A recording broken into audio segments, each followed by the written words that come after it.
So I call this a bit of an intersection question because it's about your business, but it's also about your life too. Cool.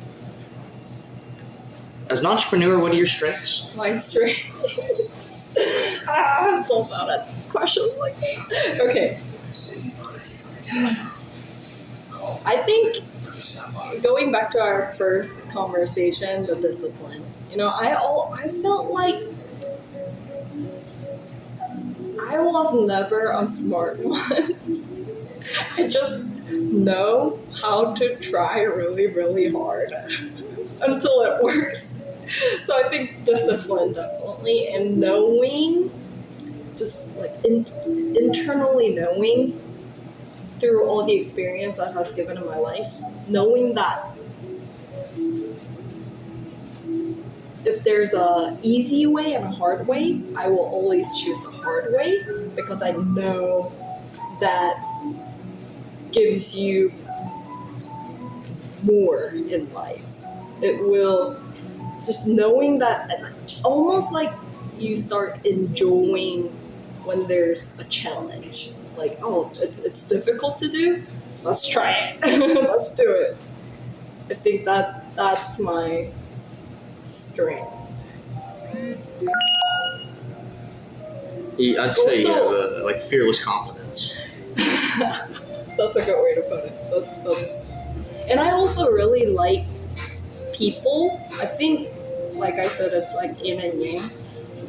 I always, since I felt like kind of an outcast growing up in South Korea, my heart goes to people who I feel like might feel like how I used to feel, and I just feel like I want to help. And I know a lot of the times I'm overstepping the boundaries, I'm being nosy, and I'm Unfortunately, America isn't a culture known for helping thy neighbor. right. I was talking to Aiden about that as well. We need more businesses like that around here. Yeah, and there are people, like, we can build our own community. The people who like to help other people and can gladly receive help and pay it forward, Maybe our little attempts, like, it will be like a small ripple become a big ripple.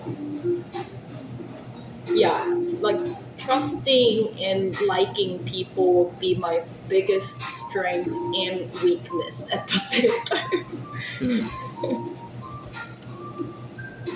So you want to establish a community, and by establishing the community, you establish trust. That's what I think you're saying. Mm-hmm.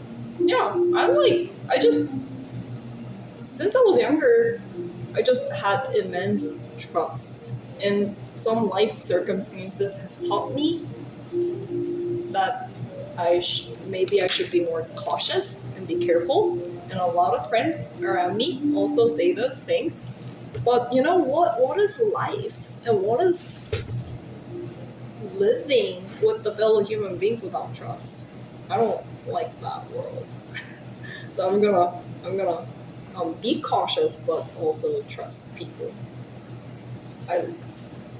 I enjoy myself being that way better than like always doubting their intentions. Say you're cautious, but you're altruistic. Like you're cautious about your own. You're cautious about your own life being befallen by something because of a consequence. You helping this person. I think you see where I'm going. But at the same time, it's in your nature. That's awesome. I think so. Unfortunately or fortunately, I don't know. Yes, I think you're right. Sometimes I gotta suppress myself not to be too nice. But I also, at the same time, I like being kind versus being nice. I can be very brutally honest and could unintentionally hurt a lot of people by being brutally honest. Because I feel like that helps a person long term. And I think Koreans kind of have that trait. they will not hesitate to tell you if they think you are not on the right track or a good track in your life. They will just tell you, like, well, hey, why are you living that way? Hey, kid, what? Aiden just walked by and I just smiled and nodded. But yeah, I can be kind of brutally honest. I like being kind. I've learned this words from my coach at the gym. He said, "Don't be nice, be kind to people." And I'm like, I like doing that. Yes. I can see the wisdom in that. Hmm. And you said that your main flaw. I was going to ask you about your weaknesses. You said your main flaw is that you trust people, but you can be too kind to people, basically. Yeah.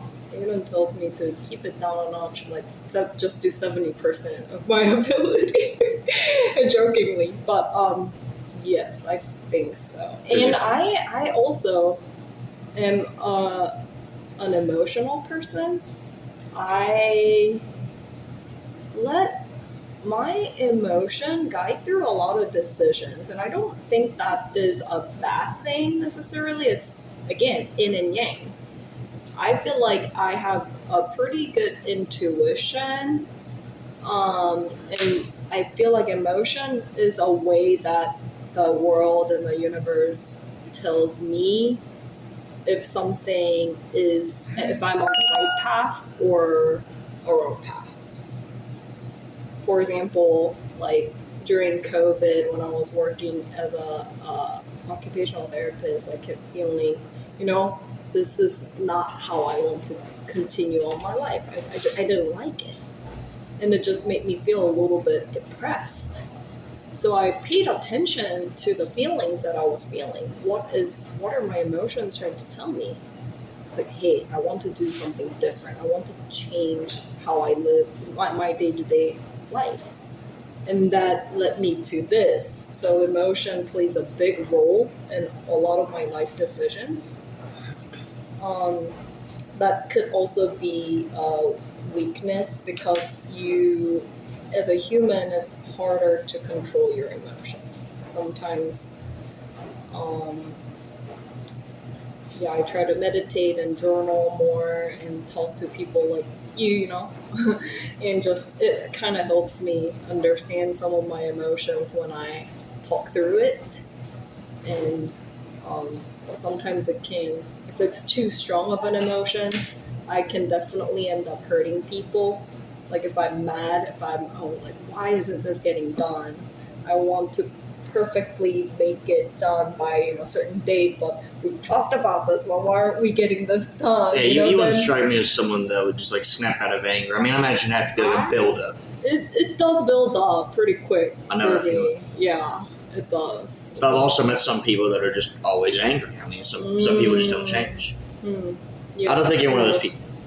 I go up and down since I'm an emotional person. Like when I'm happy with the results, I would spread the joy to everyone. And when things are not going the right way, I do get very stressed out. I'd say, if you have righteous anger, though, it's not that you're angry and like you want to harm others. You want to help people, but you're just not able to. Thank you for putting it in such a good way. That's awesome.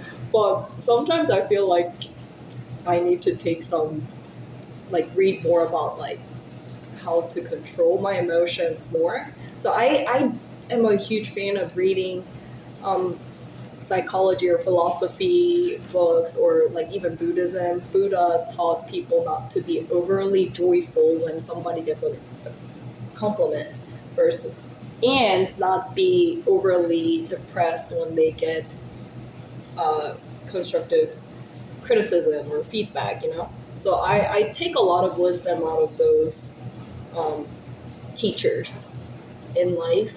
I try to, because that's what I need, because I'm a very emotional person. Yeah. That's awesome.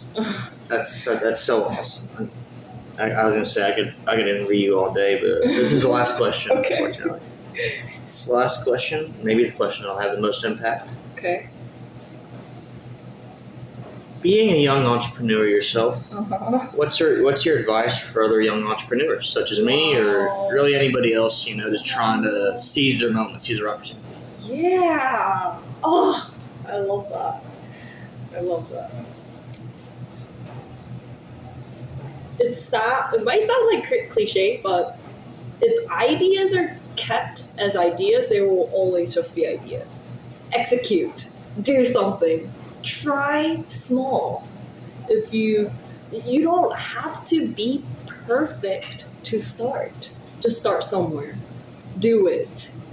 Like, it'd be really surprising to see how much you can accomplish in that 5 minutes when you decide, you know what, I've got an idea, I'm going to look up how to establish an LLC, or look up, just zone in, start getting things done, and you will get somewhere. And that the next step will get to the next step, and the next step will always bring you the next steps. And then before you know it, you have a lot accomplished. And ideas have become reality. You try an idea, you implement the methods you think are sufficient for achieving that idea, Yeah, I think so. and you change things up if you need to. Right. Right. And that's how I feel like you've done that with coaching. Yes. A lot of tweaking, a lot of pivoting. You will always have to fix something, but you can't fix those if you haven't started. So basically, I think what you're trying to tell people is just go out and create. Yes. Yes. And it's exciting and it's fun. It will take effort and time, but it will definitely be worth it. You will be proud of yourself. Yes. I love that.